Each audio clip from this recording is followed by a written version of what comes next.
Hello my dear students, welcome to RHchemistry. ನೀವೇನಾದರೂ first PUC ಎಕ್ಸಾಮಲ್ಲಿ fail ಆಗಿದ್ದು supplementary ಎಕ್ಸಾಮನ್ನು ಬರೀಬೇಕು ಅಂಥೇಳಿ ಕಾಯ್ತಾ ಇದ್ದವರಿದ್ದರೆ ತಪ್ಪದೇ ಈ ವಿಡಿಯೋವನ್ನು ನೋಡಿ. ಅಥವಾ ನಿಮ್ಮ ಸುತ್ತಮುತ್ತಲು ಯಾರಾದರೂ ಫಸ್ಟ್ PUC ಫೇಲ್ ಆಗಿ ಈಗ ಸಪ್ಲಿಮೆಂಟ್ರಿ ಎಕ್ಸಾಮನ್ನು ಬರೆಯೋದಕ್ಕೆ ಕಾಯ್ತಾ ಇದ್ದರೆ ಅವರಿಗೆ ಈ ವಿಷಯವನ್ನು ತಿಳಿಸ್ಕೊಡಿ. Very good news for first PUC failed students. ಒಂದು ಸಂತೋಷದ ವಿಷಯ ಅಂತಂದರೆ ರಾಜ್ಯದ ಪ್ರಥಮ PUC ವಿದ್ಯಾರ್ಥಿಗಳಿಗೆ ಪೂರಕ ಪರೀಕ್ಷೆಯನ್ನು 15/7/2020ರಿಂದ 27/7/2020 ಒಳಗಾಗಿ ಮುಗಿಸುವಂತೆ ಸಾರ್ವಜನಿಕ ಶಿಕ್ಷಣ ಇಲಾಖೆ ಸೂಚಿಸಿತ್ತು. ಆದರೆ ಇದೀಗ ಈ ಪೂರಕ ಪರೀಕ್ಷೆಯನ್ನು ಕೈಬಿಟ್ಟಿರುವ ಶಿಕ್ಷಣ ಇಲಾಖೆ ರಾಜ್ಯದ ಪ್ರಥಮ PUC ವಿದ್ಯಾರ್ಥಿಗಳನ್ನು ಪೂರಕ ಪರೀಕ್ಷೆ ಇಲ್ಲದಂತೆ ಮುಂದಿನ ತರಗತಿಗಳಿಗೆ ಪಾಸ್ ಮಾಡುವಂತಹ ನಿರ್ಧಾರವನ್ನು ಕೈಗೊಂಡಿದೆ. ಕರೆಕ್ಟಾಗಿ ಕೇಳಿಸ್ಕೊಳ್ಳಿ. ಯಾರು ಪ್ರಥಮ PUC ವಿದ್ಯಾರ್ಥಿಗಳಿದ್ದೀರಿ, ಫಸ್ಟ್ PUC ಫೇಲ್ ಆಗಿದ್ದೀರಿ, ಇನ್ನೇನು ಸಪ್ಲಿಮೆಂಟ್ರಿ ಎಕ್ಸಾಮು ಈಗ 16ರಿಂದ ಸ್ಟಾರ್ಟ್ ಆಗೋದಿತ್ತು, ಅದನ್ನು ರಾಜ್ಯ ಸರ್ಕಾರದವರು PU ಬೋರ್ಡ್ದವರು ಕ್ಯಾನ್ಸಲ್ ಮಾಡಿದ್ದಾರೆ. ಕ್ಯಾನ್ಸಲ್ ಮಾಡಿ ಏನು ಮಾಡಿದ್ದಾರೆ ಅಂತಂದರೆ, ಈ ಕುರಿತಂತೆ ಸುದ್ದಿಗೋಷ್ಠಿ ನಡೆಸಿರುವ ಮಾಹಿತಿ ನೀಡಿರುವ ಪ್ರಾಥಮಿಕ ಹಾಗೂ ಪ್ರೌಢಶಿಕ್ಷಣ ಸಚಿವ ಎಸ್ ಸುರೇಶ್ ಕುಮಾರ್ ಅವರು ರಾಜ್ಯದ ಅನುತ್ತೀರ್ಣವಾದ ಪ್ರಥಮ ವರ್ಷದ ವಿದ್ಯಾರ್ಥಿಗಳಿಗೆ ಪೂರಕ ಪರೀಕ್ಷೆಯನ್ನು 15ರಿಂದ 27 ಒಳಗಾಗಿ ಮುಕ್ತಾಯಗೊಳಿಸುವಂತೆ ಶಿಕ್ಷಣ ಇಲಾಖೆಯು ಸುತ್ತೋಲೆಯನ್ನು ಸೂಚಿಸಿದರು, ಅಂದರೆ ನೋಟಿಸನ್ನು ಕೊಟ್ಟಿದ್ದರು.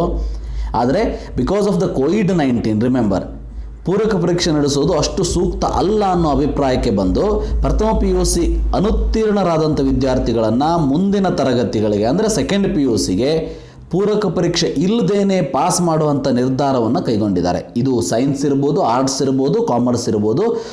ಅವರಿಗೆ ಸಪ್ಲಿಮೆಂಟ್ರಿ ಎಕ್ಸಾಮನ್ನು ಕ್ಯಾನ್ಸಲ್ ಮಾಡಿದ್ದಾರೆ. ಆ್ಯಂಡ್ ಆ ಸಪ್ಲಿಮೆಂಟ್ರಿ ಎಕ್ಸಾಮ್ ಇಲ್ಲದೇನೆ ಅವರು ಆಟೋಮೆಟಿಕ್ಕಾಗಿ ಪಾಸ್ ಆಗ್ತಾರೆ.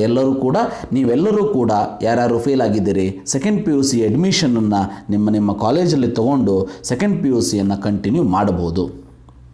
ಇನ್ನೂ ಒಂದು ವಿಷಯ ಅಂತಂದರೆ, ಇನ್ನು ಪ್ರಥಮ PUC ಒಂದೂ ಪರೀಕ್ಷೆ ಬರೀದೇ ಇರುವಂಥ ವಿದ್ಯಾರ್ಥಿಗಳು ಏನಾಗ್ತದೆ, ಅವನು ಆರಾಮಿರೋದಿಲ್ಲ, ಏನೋ ಒಂದು ಪ್ರಾಬ್ಲಮ್ ಆಗಿರ್ತದೆ. ಅಥವಾ ಹಾಜರಾತಿ ಕೊರತೆ ಇರುವಂತಹ ಒಂದಷ್ಟು ವಿದ್ಯಾರ್ಥಿಗಳಿರ್ತಾರೆ, ಅಟೆಂಡೆನ್ಸ್ ಕಡಿಮೆ ಇರೋರು. ಮುಂದಿನ ತರಗತಿಯ ವೇಳೆಯಲ್ಲಿ ಒಂದು ಪರೀಕ್ಷೆ ನೀಡಲಾಗುತ್ತದೆ. ಅಂದರೆ ಸೆಕೆಂಡ್ PUC ಸ್ಟಾರ್ಟ್ ಆದಾಗ ಅವರು ಕೂಡ ಹೀಗೆ ಅಡ್ಮಿಷನ್ ತಗೋತಾರೆ. ಬಟ್ ಸೆಕೆಂಡ್ PUC ಸ್ಟಾರ್ಟ್ ಆದಾಗ ರಿಮೆಂಬರ್, ಒಂದೂ ಪರೀಕ್ಷೆ ಬರೀದೇ ಇದ್ದವರಿಗೆ ಮತ್ತು ಹಾಜರಾತಿ ಕೊರತೆ ಇದ್ದವರಿಗೆ ಒಂದು ಪರೀಕ್ಷೆಯನ್ನು ಮಾಡಲಾಗ್ತದೆ, ಅದರ ಆಧಾರದ ಮೇಲೆ ಪಾಸ್ ಮಾಡಲಾಗ್ತದೆ ಅಂಥೇಳಿ PU ಬೋರ್ಡ್ದವರು ಅಧಿಕೃತವಾಗಿ ಹೊರಡಿಸಿರುವಂತಹ ನೋಟಿಸಲ್ಲಿ ಇರುವಂತಹ ವಿಷಯ ಇದು. ಅದಕ್ಕೆ ರಿಮೆಂಬರ್, ಇದರ ಬ್ರೀಫಾಗಿ ಹೇಳಿಬಿಡ್ತೀನಿ. ಫಸ್ಟ್ PUC ಫೇಲ್ ಆದಂತಹ ಸ್ಟೂಡೆಂಟ್ಸು ಈಗ 15ರಿಂದ ಅವರಿಗೆ ಎಕ್ಸಾಮ್ ಇರೋದಿಲ್ಲ, ಡೈರೆಕ್ಟಾಗಿ ಸೆಕೆಂಡ್ PUCಗೆ ಅಡ್ಮಿಷನ್ ತೊಗೊಂಡು ಸೆಕೆಂಡ್ PUCಯನ್ನು ಕಂಟಿನ್ಯೂ ಮಾಡ್ಬೋದು. ಇಲ್ಲಿವರೆಗೆ ಈ ವಿಡಿಯೋವನ್ನು ನೋಡಿರೋದಕ್ಕೆ ಥ್ಯಾಂಕ್ ಯು ಫಾರ್ ವಾಚಿಂಗ್. ನೀವೇನಾದರೂ ಮೊದಲ ಸಾರಿ ನನ್ನ ಈ ಚಾನಲನ್ನು ನೋಡ್ತಾ ಇದ್ದರೆ ಪ್ಲೀಸ್ ಸಬ್ಸ್ಕ್ರೈಬ್ ಮಾಡಿ. ಮತ್ತು ನಿಮ್ಮ second PUC, CET, NEET, board exam ಇವೆಲ್ಲದಕ್ಕೂ ಕೂಡ ಕೆಮಿಸ್ಟ್ರಿ ಸಬ್ಜೆಕ್ಟ್ನಲ್ಲಿ, ರಸಾಯನಶಾಸ್ತ್ರದಲ್ಲಿ ನನ್ನಿಂದ ಏನು ಹೆಲ್ಪ್ ಬೇಕೋ ಆ ಹೆಲ್ಪನ್ನು ಇವೆಲ್ಲ ವಿಡಿಯೋಗಳ ಮೂಲಕ ನಾನು ಮಾಡ್ತೀನಿ.